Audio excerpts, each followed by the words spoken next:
जैसे ही तुर्की के विदेश मंत्री और रक्षा मंत्री ने पाकिस्तान में कदम रखा, ठीक उसी वक्त बलूचिस्तान लिबरेशन फ्रंट ने 84 जगहों पर पाकिस्तानी सेना पर हमला बोल दिया। ऐसे अनासिर का कोई मजहब नहीं है, कोई नजरिया नहीं है, ये सिर्फ खून के प्यासे हैं, दरिंदे हैं जो पाकिस्तान की गैरजहती, सालमियत, अमन के दुश्मन हैं। अब सवाल ये था कि ये जो जंग हुई, 8 दिन की जंग, 12 दिन की जंग, जितने दिन की भी थी, ये कौन हारा कौन जीता?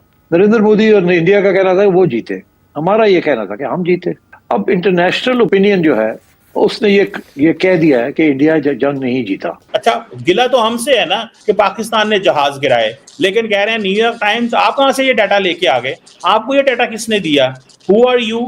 समझ रहे हैं आप बात को? बलोच कौम ये रिकॉग्नाइज करती है कि जो इनके फ्रीडम फाइटर्स हैं, कल जब बलूचिस्तान आजाद होगा, this will be the Balochistan army. Pakistani state इनको टेररिस्ट बोले, वो पाकिस्तानी स्टेट का झूठ है। जब हमने इनको ये सबूत दिया कि नूर खान का हलवा बन गया, जब ये सबूत दिया कि दर्जन भर एयरबेस तुम्हारे बर्बाद हो गए, जब ये सबूत दिया कि मस्जिद सुभान अल्लाह के अंदर ब्रह्मोस चला गया, जब ये सबूत दिए कि मुरीद के और बहावलपुर को हमने नस्ते नाबूद कर दिया, वो तुम्हें समझ में नहीं आया। ये साइकोलॉजिकल साइबर जिसे बोलते हैं, साइकोलॉजिकल वॉरफेयर है कि भाई आप बताओ इंडियंस को, हम 32 ट्रिलियन डॉलर पे जाएंगे और पाकिस्तान IMF के पास जाएगा। सो दैट टेल्स दो चीजें बतानी है कि India is rising and Pakistan is declining. और अब डोनाल्ड ट्रंप भी इसके साथ खड़ा होने के लिए तैयार नहीं।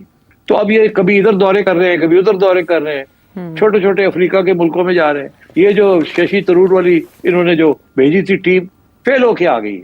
भारत को जबरदस्त कामयाबी मिली है कि बिलावल भुट्टो ने कहा है कि हम इंडिया से ताल्लुकात अच्छे करने के लिए। आपका केस ये, आप ये कहते हैं पाकिस्तान दहशतगर्दी करने वाला है, आपका केस आप ये बिल्ड करते हैं। हम ये कहते हैं हम तो खुद दहशतगर्दी के शिकार हैं। कि मुझे नहीं समझ में आता कि भारत की ये जो अभी RSS के लोग हैं, ये बैठ के मोदी जी और बाकी इनकी फॉरेन पॉलिसी क्या है कि अपने लोगों से आप पड़ोस से लड़ते रहो। हम तो ये बात करते हैं, हम आपको कहते हैं कि जनाब जो आइए, मैं कहता हूं पहलगाम के अंदर जो वाकया हुआ, आपके भारतीयों को, इंडियंस को जो टारगेट किया गया, गलत था। मैं कहता हूं वो गलत था, वो दहशतगर्दी थी। आप आइए, आप हमारे साथ खड़े हो, बोलिए जाफर एक्सप्रेस में जिन लोगों को टारगेट किया गया, 30 से ज्यादा जो हमारे यहाँ पे लोग शहीद हुए, आप बोले वो दहशतगर्दी थी। क्योंकि मेरी तो ऐसा पाकिस्तानी जो ये चाहता है कि इंडिया और पाकिस्तान की लड़ाई ना हो, पाकिस्तान, और इसका ज्यादा एज अ पाकिस्तानी इसका ज्यादा दोष मैं अपने मुल्क को देता हूं कि हमने मुफ्त की पंगेबाजी ली हुई है, मुफ्त का फड्डा डाला हुआ है। तो इसको खत्म करने के लिए हमें ये दहशतगर्दी से दूर निकलना पड़ेगा और इंडिया की इतनी बड़ी इकॉनमी है, उससे फायदा उठाना चाहिए। मैं आपसे रिक्वेस्ट करता हूं कि आप अपने इंडियन पॉलिटिशियंस को मेरे लिए एक इंटरव्यू तो जरा arrange. Hello friends, welcome the Hindustan news. Pakistan इस टाइम पे भारत से गिड़गिड़ा रहा है बातचीत को लेकर। आपको बता दूं कि जो ऑपरेशन सिंदूर हुआ था और भारत ने पाकिस्तान के ऊपर जो स्ट्राइक किया था, उससे सबसे ज्यादा अगर किसी को नुकसान हुआ है तो वो पाकिस्तान को हुआ है, क्योंकि पाकिस्तान की इकोनॉमी पहले से डूबी हुई थी और जब से भारत ने स्ट्राइक किया था 24 घंटे भी नहीं हुए थे, पाकिस्तान पूरी दुनिया में भीख मांगने को मजबूर हो गया था। आसिफ साहब, ये भारत का प्रोजेक्ट 77 आखिर है क्या? क्या ये पाकिस्तान के लिए अब मजीद कोई खतरे की घंटी है? पाकिस्तान इसको किस तरह से अपनी तई काउंटर करने जा रहा है? पाकिस्तान और भारत के दरमियान 4 रोज़ा जंग हुई, उसके बारे में भी बातें हो रही हैं।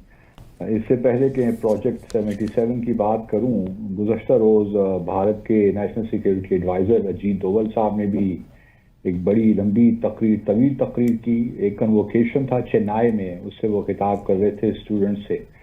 तो वहाँ उन्होंने ये कहा कि जी हमने तो जो अटैक किए, पाकिस्तान से मिसाइल भेजे, वो इतनी उन्होंने डिस्ट्रक्शन की, जो उनके हम टारगेट थे हमने वो पूरे किए और उसके इमेजेस भी हमने दिखाए। जबकि पाकिस्तान की जानिब से जो कुछ भी मिसाइल्स फायर हुए या ड्रोन हुए, वो कोई नुकसान नहीं पहुंचा सके, बल्कि भारत में कहीं एक शीशे का गिलास भी नहीं टूटा जी। और ख़ास तौर पे मोदी साहब के आने के बाद तो ये सिलसिला और ज़्यादा शुरू हो गया है। जो कुछ बलूचिस्तान में आजकल हो रहा है वो भी हम जानते हैं।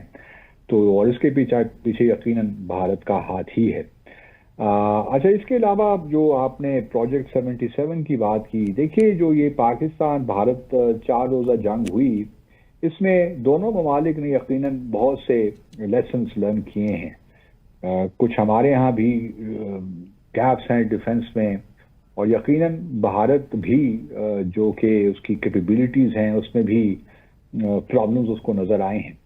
लेकिन भारत जहां भारत भी एक इंटेग्रेटेड अप्रोच के साथ चल रहा है, वहां पाकिस्तान भी अब एक होलिस्टिक इंटेग्रेटेड अप्रोच के साथ हम भी आगे बढ़ रहे हैं जी। लेकिन चूंकि भारत के पास वसाइल ज्यादा हैं, इसलिए वो चाहता यही है कि तेजी के साथ जो भी गैप्स हैं उनको पुर करे। और चूंकि अगला मार्का तो होना ही है, जिसका हमने पहले भी डिस्कस किया था, और वो मार्का शायद डिसाइसिव हो, और इसलिए दोनों ममालिक अपने अपने तौर पे खूब तैयारियां कर रहे हैं।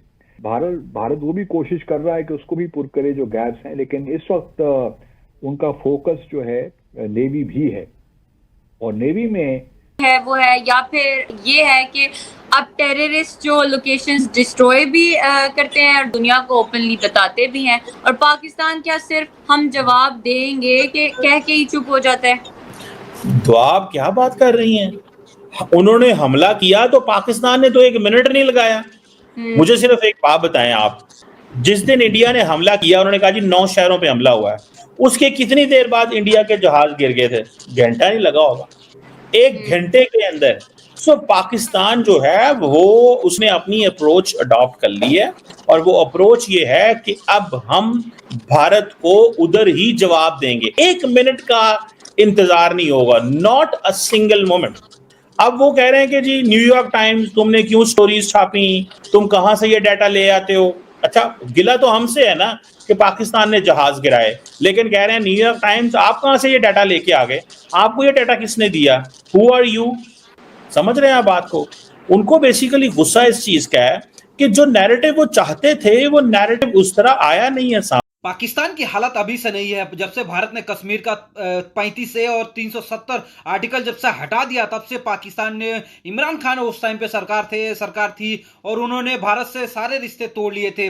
भारत को तो कुछ भी 1% का कुछ भी नहीं हुआ, लेकिन पाकिस्तान के पूरी इकोनॉमी डूब गई, और जो भारत से सामान लेते सस्ते में मिल रहा था वो अब दूसरे देशों से इंपोर्ट कर रहा है, और उसके बदले उसको ज्यादा डॉलर खर्च करने पड़ रहे थे, और इसी की वजह से पूरी धीरे धीरे करते उनकी इकोनॉमी डूब गई। और हालत यह है कि अब भारत से मजबूर हो गए हैं कि पाकिस्तान बात करना चाहता है भारत से इसी सिलसिले में और ट्रेड शुरू करने के सिलसिले में। तो वही अब ये खबर सामने आई है कि अब पाकिस्तान चाहता है कि अब वो भारत से बात करे, टेबल पे बात करे, फेस टू फेस बात करे, और इसमें कोई भी देश इन्वॉल्व न हो। भारत ने पहले ही कहा है कि आपसी सहमति के बीच में कोई दूसरा तीसरा नहीं आना चाहिए। जैसा कि आपको पता है कि डोनाल्ड ट्रंप ने इस मामले में त्रिपक्षीय वार्ता करने की कोशिश की थी, सीज फायर कराया था, लेकिन उसके नकार दिया। भारत ने कहा है कि हम इन दोनों के बीच में किसी तीसरे पक्ष का इनकार करते हैं।